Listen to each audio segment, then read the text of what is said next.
মানুষের পতন হয় চারটি কারণে। এই চারটি বদ অভ্যাসের কারণে মানুষ শেষ হয়ে যায়, মানুষের সব কিছু তছনছ হয়ে যায়।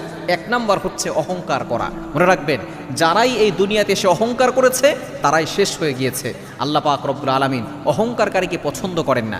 ফেরাউন অহংকার করেছিল, ফেরাউন শেষ হয়ে গেছে।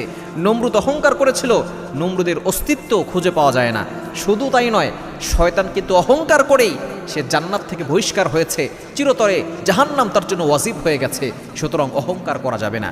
আল্লাহ তাআলা নিজে বলে দিয়েছেন সূরা ফুরকানের ভিতরে, যেখানে আল্লাহ তাআলা রহমানের বান্দাদের গুণাবলী বলেছেন, সেখানে আল্লাহ পাক রব্বুল আলামিন জানিয়ে দিয়েছেন, খবরদার ওয়ালা তামশি ফিল আরদি মারহা। যারা আল্লাহর বান্দা, রহমানের বান্দা, তারা কখনো অহংকার করে না। অহংকার করে তারা রাস্তাঘাটে চলাফেরা করে না। এক নাম্বার, যারা অহংকার করে তারা শেষ হয়ে যায়। নাম্বার 2, দ্বিতীয় নাম্বার হচ্ছে যারা জুলুম করে। এই জুলুমকারীকে আল্লাহ পছন্দ করেন না। In the day of judgement, কিয়ামতের ময়দানে গরুর প্রতি গরুর জুলুম